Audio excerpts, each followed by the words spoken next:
નમસ્કાર મિત્રો, સૌથી પહેલાં તો તમારા બધાનું સ્વાગત છે એક નવા વિડીયોની અંદર। મિત્રો, હવે આપણે યુટ્યુબ ચેનલ બનાવેલી હોય એટલે એક પ્રશ્ન વારંવાર આપણી સામે આવતો હોય છે કે આપણા જ વિડીયો હોય અને કોઈ બીજા લોકો છે એને કોપી કરી અને પોતાની યુટ્યુબ ચેનલની અંદર નાખતા હોય છે। તો હવે આપણે એ લોકોને કોપીરાઇટ આપવું હોય તો કેવી રીતે આપી શકીએ જેથી આપણો વિડીયો છે જે આપણે મહેનત કરેલી છે એ સામેલા વ્યક્તિમાંથી ડિલીટ થઈ જાય। તો આજના વિડીયોની અંદર હું તમને જણાવીશ કે તમે કોપીરાઇટ સ્ટ્રાઇક કેવી રીતે આપી શકો છો સામેવાળા વ્યક્તિને, એટલે કે તમારો વિડીયો છે એને સામેવાળી ચેનલમાં નાખેલો તો કેવી રીતે એને હટાવી શકો છો। તો તમારે પણ જો જાણવું હોય ને તો આજનો વિડીયો છે એને છેલ્લે સુધી જોતા રહેજો। અને જો પહેલીવાર આપણી ચેનલની અંદર આવ્યા છો અને ગુજરાતી ભાષામાં યુટ્યુબને શીખવા માંગતા હોય તો આપણી ચેનલને સબસ્ક્રાઇબ કરી બાજુમાં બેલને ઓલ ઉપર સેટ કરી દેજો, જેથી નવો વિડીયો આવશે તો એની નોટિફિકેશન તમને મળતી રહેશે। તો મિત્રો, હવે હું તમને અહીંયા પીસીની સ્ક્રીન ઉપર દેખાડીશ, પણ તમે સેમ પ્રોસેસ છે ને મોબાઈલની અંદર પણ કરી શકો છો, પણ અહીંયા તમને સારી રીતે સમજણ પડે એ રીતે હું તમને પીસીમાં દેખાડું છું। તો ચાલો વિડીયોને શરૂ કરીએ। તો હવે તમારે શું કરવાનું છે, ક્રોમ બ્રાઉઝરની અંદર મોબાઈલમાં તમારે YT સ્ટુડિયો ખોલી લેવાનું છે અને પીસીમાં અહીંયા મેં ખોલ્યું છે તો સેમ પ્રોસેસ તમારે એમાં પણ કરવાની રહેશે। તો અહીંયાથી જોઈ શકો છો હવે ચેનલનું ડેશબોર્ડ ખુલી જશે અને અહીંયા ઓપ્શન એક જોવા મળે છે કોપીરાઇટ, બરાબર। તો એના ઉપર તમારે ક્લિક કરી દેવાનું છે। હવે અહીંયા ક્લિક કરશો ને એટલે પછી અહીંયા બધા એવા વિડીયો જે દેખાઈ જશે જે બીજા લોકોએ તમારા વિડીયો છે ને એને કોપી કર્યા છે। હવે આ ઓપ્શન છે ને તમારી ચેનલ જ્યાં સુધી મોનિટાઇઝ નહીં થાય ને ત્યાં સુધી તમને આ નહીં દેખાય। જ્યારે તમારી ચેનલ મોનિટાઇઝ થઈ જશે ને ત્યારે જ પછી તમને આ ઓપ્શન જોવા મળે છે, બરાબર, કામ કરશે। આમ ઓપ્શન તો જોવા મળે છે પણ કામ તમારી ચેનલ મોનિટાઇઝ થયા પછી કરશે। તો અહીંયા હવે તમે જોઈ શકો છો અહીંયા સૌથી પહેલાં અહીંયા આપણા વિડીયો છે કે કોને અહીંયા કયા વિડીયો છે ને એ કોપી કર્યા છે, પછી એની અંદર વિડીયોની અંદર વ્યૂઝ કેટલા આવ્યા છે એ અહીંયા દેખાડે છે, પછી કઈ તારીખે અહીંયા અપલોડ કરેલા છે વિડીયો એ પણ દેખાડે છે અને કઈ ચેનલમાં અપલોડ કરેલા છે એ પણ અહીંયા સંપૂર્ણ દેખાડે છે। ત્યાર પછી અહીંયા મેચ એટલે કે અહીંયા 100% બધા વિડીયોમાં લખેલું છે, એટલે એનો મતલબ એ થયો કે આપણા પૂરા વિડીયો છે ને કોપી કરીને આની ચેનલની અંદર અપલોડ કરેલા છે।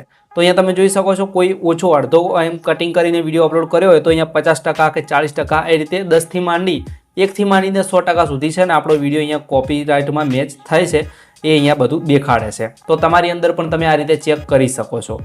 તો હવે આપણે કોઈ પણ વિડીયો છે એને કોપીરાઇટ આલવી છે તો એના માટે અહીંયા તમે જોઈ શકો છો આ વિડીયોની અંદર આપણે આપશું તો અહીંયા પહેલું છે મૂવ ટુ આર્ચીવ, એટલે કે તમે અહીંયા આ ફોલ્ડરમાં તમે મતલબ ડિલીટ કરી શકો છો આ મેસેજને, પણ આપણે છે કોપીરાઇટ આપવાની છે એટલા માટે અહીંયા બીજા નંબરનો ઓપ્શન છે રિક્વેસ્ટ વિડીયો રિમૂવલ, એટલે કે તમે આ જે ઓપ્શન છે ને એનાથી કોપીરાઇટ છે આપી શકો છો। પણ એની બાજુમાં એક ઓપ્શન તમને જોવા મળશે કોન્ટેન્ટ ચેનલ, એટલે કે ઈમેલનું આઇકન છે અને હવે અહીંયા તમારું ઈમેલ આઈડી તમે અહીંયા નાખશો એટલે સામેવાળો વ્યક્તિ છે ને એ તમારી સાથે અહીંયા વાતચીત કરી શકશે। જો તમે વાતચીતથી વિડીયો ઉતરાવી દો તો પછી એમાં કોપીરાઇટ આપવાની કોઈ જરૂર નથી, પણ આપણે કોપીરાઇટ સ્ટ્રાઇક આપવી જ છે તો એના માટે પછી અહીંયા બીજા નંબરનો એક ઓપ્શન અહીંયા છે જે તમે જોઈ શકો છો રિક્વેસ્ટ રિમૂવ વિડીયો, બરાબર। આની ઉપર આપણે અહીંયા ક્લિક કરવાનું છે। હવે અહીંયા ક્લિક કરશો એટલે આ રીતનું ખોલી જશે સંપૂર્ણ રીતે અને અહીંયા આપણી ચેનલનું નામ આવી જશે અને નીચે અહીંયા જે વિડીયો આપણો કોપી થયેલો છે ને એ પણ અહીંયા દેખાઈ જશે। હવે અહીંયાથી તમે જોઈ શકો છો કઈ રીતે કરવાનું છે। તો અહીંયા બીજા નંબરનું ઓપ્શન છે કોપીરાઇટ ઓનર લખેલું છે, એમાં અહીંયા આપણે આ ફોર્મ ભરવાનું રહેશે। તો અહીંયા જે અફેક્ટેડ પાર્ટી છે ત્યાં આપણે આપણું માય સેલ્ફ રાખી દેવાનું છે। જો તમારું માય સેલ્ફ ના હોય તો તમારે માય સેલ્ફ કરી દેવાનું છે, અથવા અહીંયા જોઈ શકો છો માય કંપની ઓર્ગેનાઇઝેશન, તો આપણે એ નથી કરવાનું, માય સેલ્ફ રાખી દેવાનું છે। પછી અહીંયા બીજા નંબરમાં એક ઓપ્શન છે કોપીરાઇટ ઓનર નેમ, એટલે કે તમારું નામ અહીંયા તમારે લખી દેવાનું છે। જેમ કે મારું નામ છે અહીંયા લક્ષ્મણ, બરાબર, આ રીતે મેં લખી દીધું છે। હવે આ રીતે લખી દીધું પછી અહીંયા ફોન નંબર, હવે તમારા ફોન નંબર છે ને એ પણ તમારે અહીંયા આપવો પડશે, તો આપણે અહીંયા ફોન નંબર પણ લખી દઈશું, બરાબર। ફોન નંબર લખ્યા પછી નીચે એક ઓપ્શન જોવા મળે છે અહીંયા જીમેલ આઈડી, તો આપણી ઓલરેડી આવી જ જાય છે, બરાબર।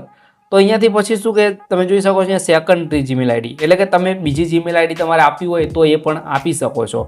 તો હવે અહીંયા નીચે પણ હવે લખવાનું છે, જોઈ શકો છો અહીંયા રિલેશન ટુ કોપીરાઇટ કોન્ટેન્ટ, બરાબર। તો અહીંયા હવે લખવાનું છે માય ઓરિજિનલ વિડીયો, અથવા તો આપણું જે છે original content creator for this video, આ રીતે લખી શકાય છે, બરાબર। તો અહીંયા હું અહીંયા સર્ચ અહીંયા હું લખી દઉં છું, બરાબર। હાલ તમને દેખાડવા માટે માય ઓરિજિનલ વિડીયો આ રીતે મેં લખી દીધું છે, માય ઓરિજિનલ વિડીયો। ત્યાર પછી અહીંયા કન્ટ્રી સિલેક્ટ કરવાની છે, તો આપણે અહીંયા ઇન્ડિયા સિલેક્ટ કરવાનું રહેશે। તો અહીંયા હું અહીંયા ઇન્ડિયા ફટાફટ સિલેક્ટ કરી દઉં છું। આપણું ઇન્ડિયા છે અહીંયા નીચે હશે, તો આ ઇન્ડિયા છે અહીંયા મેં સિલેક્ટ કરી દીધું। ત્યાર પછી અહીંયા એડ્રેસ નાખવાનું રહેશે, તો તમારું એડ્રેસ પણ અહીંયા તમારે નાખી દેવાનું છે। જેમ કે આપણું છે પાટણ, તો અહીંયા મેં પાટણ લખી દીધું, બરાબર। ત્યાર પછી સિટી પણ અહીંયા પાટણ જ આવે છે, તો અહીંયા હું લખી દઈશ પાટણ।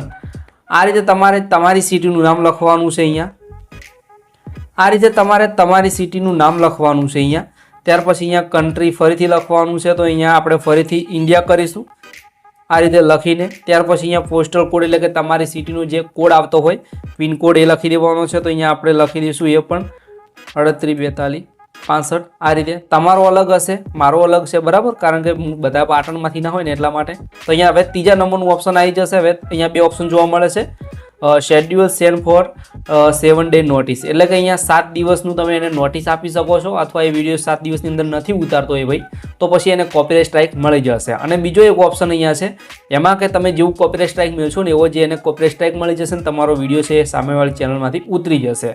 તો જ્યાં સુધી આપણે એવું પોસિબલ હોય ત્યાં સુધી આપણે શું કરવાનું કે આ 7 દિવસવાળું છે એને કોપીરાઇટ મૂકવાનું એટલા માટે, કારણ કે સામેવાળા વ્યક્તિને પણ પ્રોબ્લેમ ના થાય, બરાબર. કારણ કે 7 દિવસની અંદર એ વિડીયો ઉતારી દે તમારો તો એમને કોપીરાઇટ સ્ટ્રાઇક નથી મળતી. પણ પછી જો તમારે ડાયરેક્ટ એને કોપીરાઇટ સ્ટ્રાઇક આપવી જ છે તો આ નાવવાળું ઓપ્શન છે બીજા નંબરનું, એમાં તમે સિલેક્ટ કરી લેવાનું છે. ત્યાર પછી અહીંયા આ છે કોપીસ, એમાં તમારે ટિક કરી દેવાનું છે ને એને ટિક કરી દેવાનું છે. આ એટલા માટે કે આ વ્યક્તિ તમારો બીજો વિડીયો કોપી કરશે ને તો એને નોટિફિકેશન એક મળી જશે કે આ તમને કોપીરાઇટ સ્ટ્રાઇક મળી શકે છે એ રીતના. હવે અહીંયા ચોથા નંબરમાં છે લીગલ અગ્રીમેન્ટ. તો આ બધા જ તમારા છે ને ટિક કરી દેવાના છે આ રીતે, બરાબર. આ રીતે ટિક કરી દેવાના છે ને અહીંયા પછી તમારું નામ લખી દેવાનું છે આખું, જેમ કે અહીંયા મારું નામ છે એ રીતે હું અહીંયા લખી દઉં છું, બરાબર. તો આ રીતે તમારે પણ છે આખું નામ લખી દેવાનું છે. હવે નામ ને બધું લખ્યા પછી અહીંયા બધું આપણું જે છે કમ્પ્લીટ બધું થઈ જશે. અને ત્યાર પછી અહીંયા સબમિટનું ઓપ્શન છે સાઈડમાં, એની ઉપર ક્લિક કરવાનું છે. આ સબમિટ ઉપર ક્લિક કરશો ને એટલે પછી આ રીતનું નીચે તમને નોટિફિકેશન એક દેખાઈ જશે, બરાબર. Copyright complaint submitted, view progress in removal request. તો અહીંયા હવે શું કરવાનું છે જુઓ, આ આપણું જે છે તમે જોઈ શકો છો અહીંયાથી જે આપણે વિડીયોમાં કોપીરાઇટ સ્ટ્રાઇક મૂકીને વિડીયો અહીંયાથી નીકળી ગયો છે. તો અહીંયા રિમૂવલ રિક્વેસ્ટનું ઓપ્શન છે એમાં ક્લિક કરવાનું છે. અને અહીંયા તમે જોઈ શકો છો આ છે ઇન પ્રોગ્રેસમાં આવી જશે. તો થોડું રિવ્યૂ થશે, ત્યારબાદ એને કોપીરાઇટ સ્ટ્રાઇક મળી જશે અને તમારો વિડીયો છે એ સામે પાસેથી ઉતરી જશે જે સામેની ચેનલમાં નાખેલો છે એમાંથી. તો આ રીતે તમે જે સામેની વાળી વ્યક્તિને કોપીરાઇટ સ્ટ્રાઇક આપી શકો છો ને તમારો વિડીયો એને કોપી કર્યો છે તો વિડીયો ઓટોમેટિક છે ને ડિલીટ થઈ જશે. તો આ રીતે સંપૂર્ણ કોપીરાઇટ આપવાની પ્રોસેસ હોય છે. તો મિત્રો આ રીતે તમે સામેવાળા વ્યક્તિ હોય એને કોપીરાઇટ સ્ટ્રાઇક આપી શકો છો ને તમારો વિડીયો છે એને ડિલીટ કરાવી શકો છો. કારણ કે ઘણી વખત એ પ્રોબ્લેમ થતી હોય છે કે આપણો જ વિડીયો હોય અને આપણા વિડીયોમાં અંદર વ્યૂઝ ઓછા આવ્યા હોય પણ સામેવાળો કોપી કરીને વિડીયો નાખે ને તો એની અંદર વધારે વ્યૂઝ આવ્યા હોય. આવા પણ પ્રોબ્લેમ થાય છે ને ઘણા લોકો કોમેન્ટ કરીને પણ પૂછતા હતા કે આપણે કોપીરાઇટ સ્ટ્રાઇક કેવી રીતે આપી શકીએ. તો આ રીતે મિત્રો આ પ્રોસેસ થાય છે. પણ તેની પહેલાં તમારે ચેનલ મોનિટાઇઝ કરવી જરૂરી છે, ત્યારે તમને આ કોપીરાઇટ મેટ ટૂલ છે ને એ મળે છે. તો હવે આશા રાખું છું કે માહિતીમાં તમને ખ્યાલ આવી ગયો છે. જો કોઈ પણ બીજો પ્રશ્ન હોય તો તમે મને કમેન્ટની અંદર પૂછી શકો છો, અને મારી જોડે ડાયરેક્ટ વાત કરવી હોય તો ઇન્સ્ટાગ્રામમાં પણ મને મેસેજ કરી શકો છો. તો મળીશું નવા વિડીયો સાથે. જય માતાજી.